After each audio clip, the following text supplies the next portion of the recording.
Bonjour Stéphane, Bonjour Pierre-Antoine. bienvenue pour un nouvel épisode de Regard Libre. Aujourd'hui, on va parler des chauffeurs de VTC et d'Uber. Donc, mon article d'Europe 1 qui pose la question, les chauffeurs de VTC sont-ils des travailleurs indépendants? Parce qu'en ce moment, donc, il y a la polémique, enfin, je ne sais pas si c'est la polémique ou une affaire, c'est une législation après la décision de la Cour de cassation rendue cette semaine à propos du statut des chauffeurs travaillant pour la plateforme Uber. Doivent-ils être considérés comme indépendants ou salariés? Oui, Et donc, l'arrêt rendu mercredi par la Cour de juridiction vient préciser le statut des chauffeurs VTC au livreurs et coursiers des plateformes de service. Parce que donc, certains conducteurs Uber, c'est un peu ce qui existe pour des freelances qui font des missions pour un client unique. J'ai vu des cas où des freelances ont porté plainte contre leurs clients pour être embauchés en CDI. Donc là, c'est un peu quelque chose de similaire. et je Ton, comprends. ouais, ton avis sur Je comprends. cette question? Je trouve que c'est un cas quelque part très grave et qui montre à quel point il y a un problème de fonctionnement et de logique sociale et de justice sociale, hein, toujours pareil, en ce pays. Ça me paraît bien plus grave que le juste cas d'Uber, à mon avis. Il y a d'abord un point purement de forme qui fait que la justice, et en plus la Cour de cassation, s'exprime sur un tel sujet. À mon avis, maintenant, je n'ai pas tous les tenants et aboutissants qui ont mené à ce jugement, mais je regarde juste de loin, si tu veux, je constate qu'il y a eu un jugement et que la justice s'exprime sur le statut, donc en gros, le mode d'organisation, d'accord, entre une entreprise et ses on va dire partenaires, pour rester très, très ouvert. Donc, pour moi, la justice s'exprime quand il y a eu un crime ou un délit, d'accord, mais pas quand on s'organise avec contrat, hein, parce qu'a priori il y a contrat, entre une entreprise A et une entreprise B, parce que quelque part c'est ça. Depuis quand le mode d'organisation, alors qu'il y a eu contrat entre des individus et des personnes morales, relève de la justice en tant que telle, tu vois? Déjà, ça me choque profondément. Il n'y a pas eu, je ne pense pas, qu'il y ait eu ni crime ni délit en l'affaire. Le seul problème, par contre, bien sûr, qui est derrière, ça nous amène au second point, c'est qu'effectivement, derrière, les cotisations à l'URSSAF, Pôle emploi, retraite, etc., etc., en gros, les 50% et plus qui sont prélevés par l'État sur une relation salariale classique ne sont pas, plutôt que, mince, l'État et les différents organismes d'État, dans ce type d'organisation, n'arrivent pas à piquer les 50% de fric qu'ils payent à tout le monde. Donc c'est en fait la justice qui vient au secours du déficit de financement du système social français. C'est ça le problème. Donc, je pense que ça, c'est déjà un vrai problème. Ça, c'est un premier point. Le deuxième point, c'est qu'en gros, en faisant ça, on oblige Uber et les différentes plateformes, potentiellement, à devoir repasser, à financer les cotisations, c'est-à-dire quelque part doubler leurs coûts, prendre en charge eux-mêmes les charges des indépendants. C'est ce que ça veut dire, hein, tel que je comprends. Alors que jusqu'à présent, financent eux-mêmes leur couverture sociale au sens large. C'est ça que je comprends. Hein. Uber passe un contrat avec les chauffeurs qui sont Oui, qui sont indépendants, comme ils... indépendants, qui doivent gérer eux-mêmes leurs cotisations.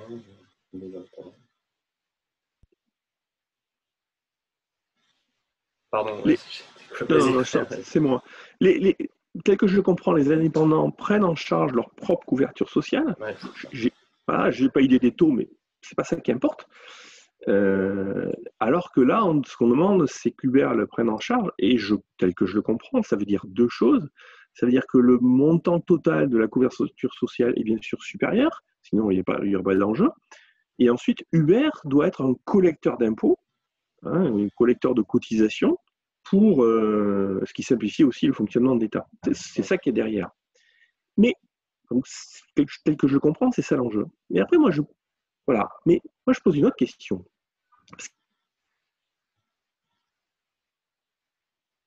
Ou est-ce que les salariés sont des indépendants? Permets-moi la nuance. Qu'est-ce que je veux dire par là? toi, tu es indépendant. Excuse-moi, tu peux reposer la question? Je crois qu'il y a une Je petite peux coupure. reposer la question. Je peux reposer la question. La question telle qu'elle est posée, c'est est-ce que les indépendants ne sont pas des salariés? C'est ça la question qui est posée. Ouais. Moi, je pose la question inverse. Est-ce que les salariés ne sont pas des indépendants? Je vais m'expliquer. Toi, que je sache, tu es indépendant, moi, je suis salarié aujourd'hui. Okay. Mais quelque part, tous les deux, d'une manière ou d'une autre, on a des cotisations sociales pour santé, retraite, etc., chômage, etc. Ouais. Les taux sont différents, mais on a cette couverture-là, c'est normal. Bon, ok. Mais quand moi, tu as un contrat avec un client qui est aussi une entreprise. La nuance, déjà, est assez subtile. Quelle est la différence fondamentale? C'est que moi, en tant que salarié pour une entreprise, j'ai un contrat d'exclusivité. La boîte me donne un certain nombre de moyens, elle m'intègre dans son système, etc. Mais ça, c'est de la forme. Fondamentalement, moi, j'ai un contrat pour travailler pour un client qui est mon employeur. Par contre, j'ai un contrat d'exclusivité. Je ne peux en général pas travailler pour 36 000 employeurs. Il y a des exceptions, mais c'est marginal. Alors que toi, tu peux avoir plusieurs clients et beaucoup d'indépendants ont plusieurs clients. Et c'est une des raisons pour laquelle ils se couvrent par eux-mêmes. Mais sinon, c'est la même chose. On a tous les deux un contrat avec un client. La seule différence réelle, c'est ce truc d'exclusivité.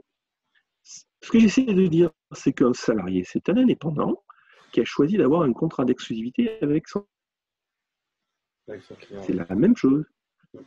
C'est la même chose.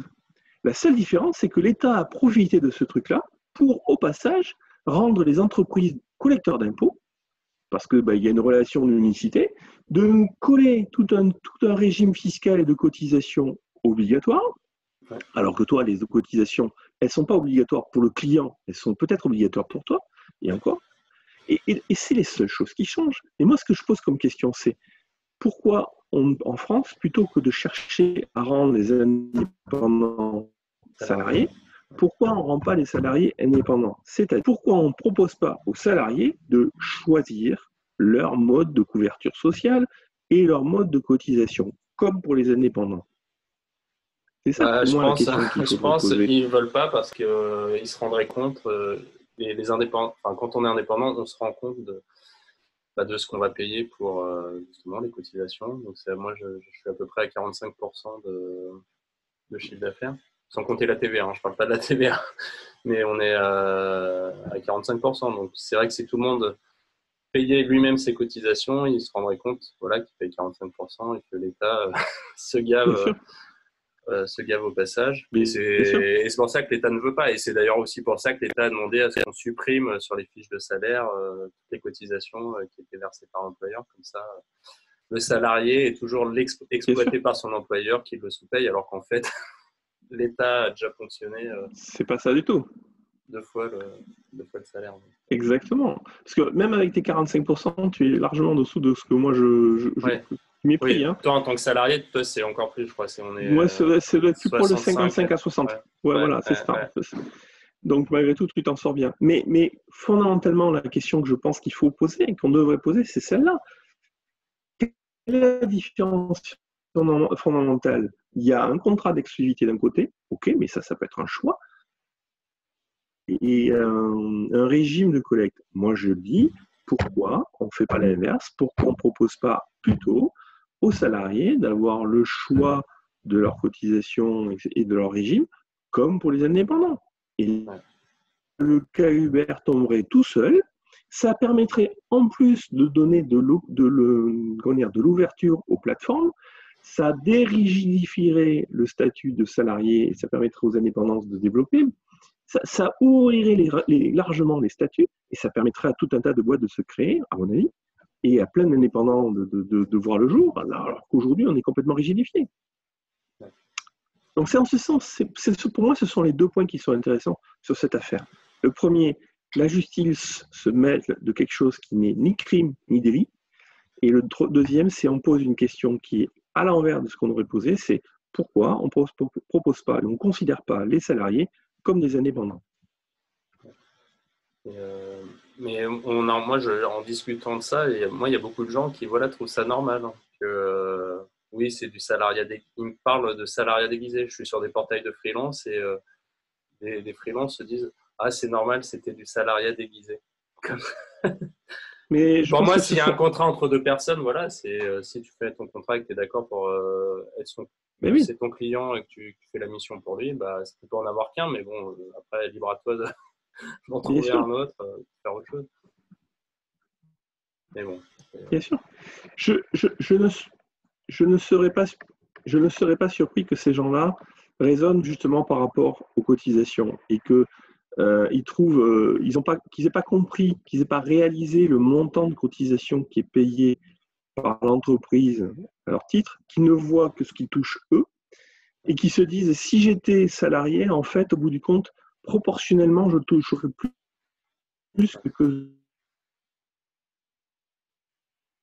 qui ne se rendent pas compte que en fait leur prix de vente, leur prix final pour l'employeur est bien pire dans une situation de salarié.